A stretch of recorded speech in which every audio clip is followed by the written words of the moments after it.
What is up, everyone? I'm Jeff Lund, and this is the Mediocre Alaskan Podcast. Friday, according to this USA Today article, the amount of people that were striking for the climate was around 4 million. That's from this article, USA Today.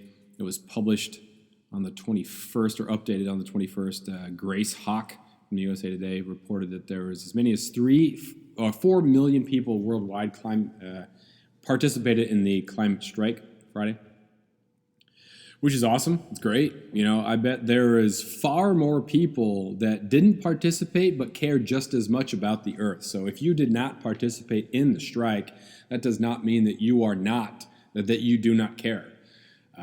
Similarly, it does not mean that someone who is skeptical either about the math or about people who are trying to use this as a political something does not make them deniers either. It makes them somewhat maybe distrusting of politicians who are going to use this as a platform.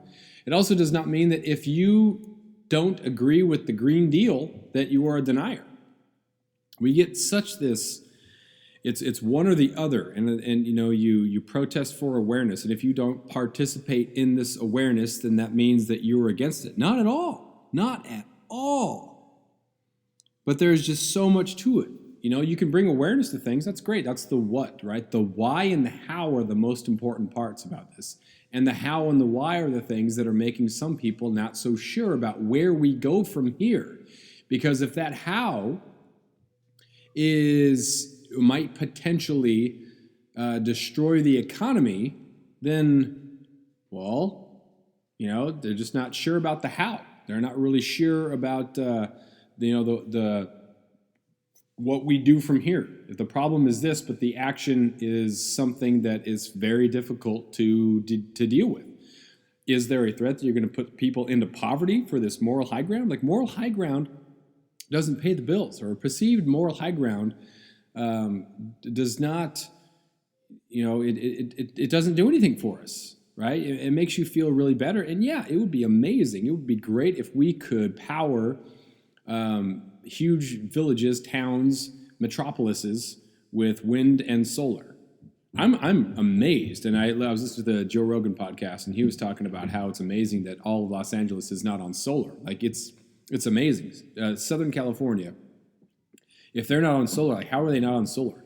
You talk about a place that could actually make it work, right? You drive around the Bay Area, drive over the Altamont from Tracy over into the Bay Area, and you see a lot of, you know, see those wind farms, and out by the Palm Springs area, you see the wind farms too. And I've driven past them, and they're kind of creepy, but a lot of those wind things are not going, which is, I don't know why.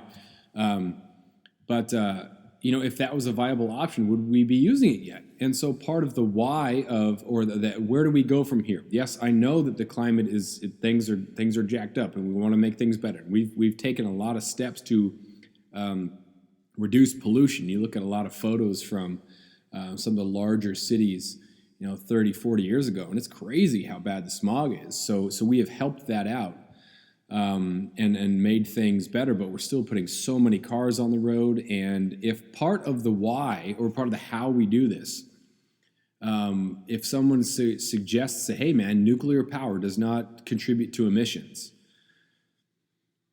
why is that not part of the conversation? Right? Yes, you have you have reactive waste to that, and that sucks. That's unfortunate that we have nuclear waste, but we don't have the same emissions. So if you just want to just wind, just solar, what is that going to cost? And is it a viable option? It's a nice idea. It's a great idea. It would be awesome if we were able to do that. And if we are able to do that, then let's do that. But don't say that it's just the people who are deniers that are in the way of doing that. There's also a emotion-free, practical, rational argument to this, right? What do we do? And how can we do this while still maintaining some sort of economic stability? The moral high ground, the everything is wonderful, let's create a utopia here. That's an awesome thing. And that doesn't mean that just because it might be almost impossible, it doesn't mean you shouldn't try, right? Because We try to do laws and we try to do a lot of things to help things and make things better and make people better. However, the main root of so many of our problems, if not all of our problems, is the human flaw. There are people who are bad people and who are using science to manipulate, that are using their money to manipulate. Whenever I talk in my classes, we talk about how up until the 80s and 90s, the tobacco companies were still telling people that it wasn't dangerous. It's amazing. It's insane to us to look back and think that there was a time in which people were advocating that smoking tobacco was safe. It's crazy, absolutely crazy. And I'm not equating scientists observing things on the earth to tobacco scientists or people who paid for that. But I'm just saying that it is amazing how far we've come, how far we have to go, and how bad people act in these certain situations, and how they take money and they will absolutely protect their investments for absolutely sure. But that doesn't mean that we can't talk, we can't have a discussion, because once you create awareness, we then have to have a talk about what the heck we're going to do. Otherwise, nothing happens. An event happened. There was a strike for global climate change, or against climate change, or to change against the climate, whatever. That happened. Now what? Right? What do we do? What's the solution?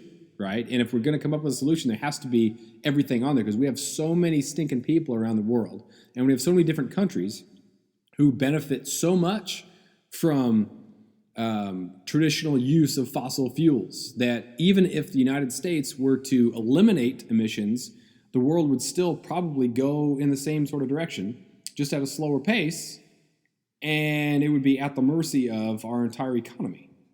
So, what is something that would be, what's something we can work on? But the problem is we've become so hyper-politicized that you can't even suggest that without being a denier.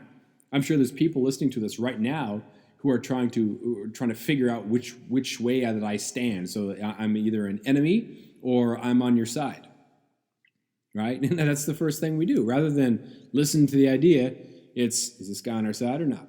And that's the problem. That's the problem right there. And that's why the why and the how are we going to do this doesn't get anywhere. Because it's so militant, it's so radical, and people just want to be, I think they would rather be viewed as radical than they would actually solve the problem, because I participated in that. I stand for something. Great. You went to you striked for global climate change. Do you get in a plane? Do you fly somewhere? Do you go home and do you use things? And that's not to blame. It's just we have to accept that there is a level of hypocrisy. We have to accept that eliminating everything is not necessarily possible. After years of fine print contracts and getting ripped off by big wireless providers, if we've learned anything, it's that there's always a catch. So when I first heard that Mint Mobile offers premium wireless starting at just $15 a month, I thought, what's the catch? But after talking to them and using their service, it all made sense. There isn't one. Mint Mobile's secret sauce is that they're the first company to sell wireless service online only. They cut out the cost of retail stores and pass those sweet savings directly to you. For anyone who hates their phone bill, Mint Mobile offers premium wireless for just $15 a month. I was hesitant about having to get a new phone and a new phone number, but with Mint, you can use your own phone with any Mint Mobile plan and keep your same phone and your same phone number along with all of your existing contacts. Mint Mobile gives you the best rate whether you're buying for one or for a family, and at Mint, families start at 2 lines. All plans come with unlimited talk and text plus high-speed data delivered on the nation's largest 5G network. Switch to Mint Mobile and get premium wireless service starting at just $15 a month. To get your new wireless plan for just $15 a month and to get the plan shipped to your door for free, go to mintmobile.com/waypoint. That is mintmobile.com/waypoint. Cut your wireless bill to $15 a month at mintmobile.com/waypoint. So how can we do this? How can we reduce? How can we address this? How can we do the best we can accepting the fact that, hey, we need some level of fossil fuels. We need some level of this. We might not be able to do this. We have so many people. We have so much stuff that requires power. We might have to do or take some sort of nuclear thing as part of our solution. We might have to do it. It might have to be a give and take.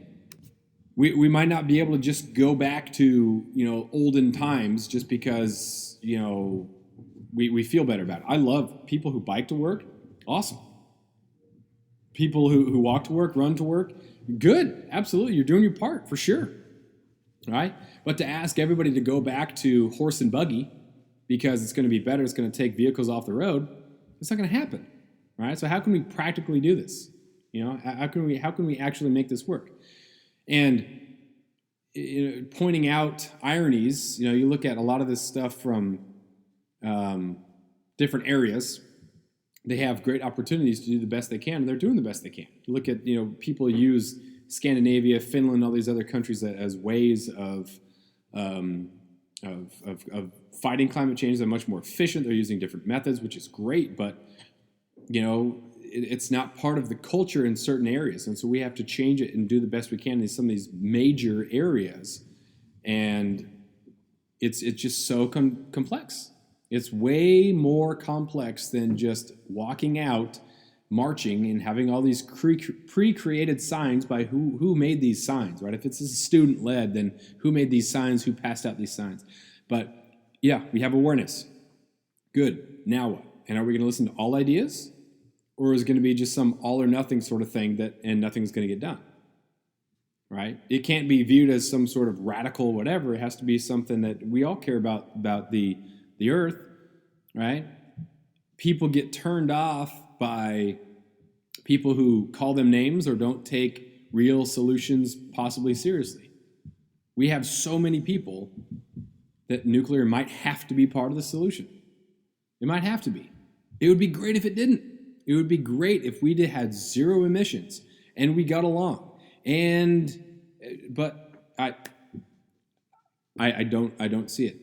I don't see this conversation going forward without some sort of hypocrisy revealed.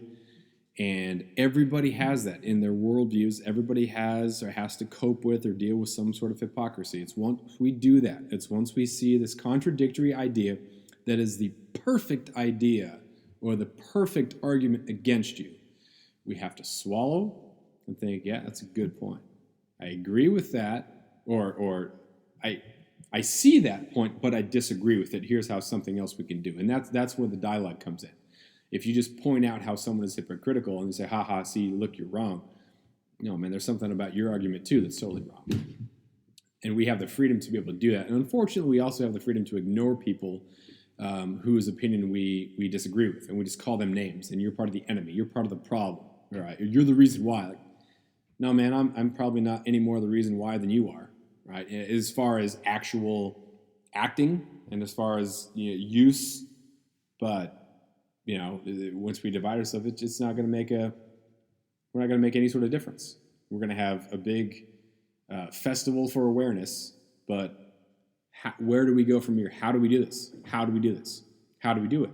How do we do it? And are we going to listen to all ideas?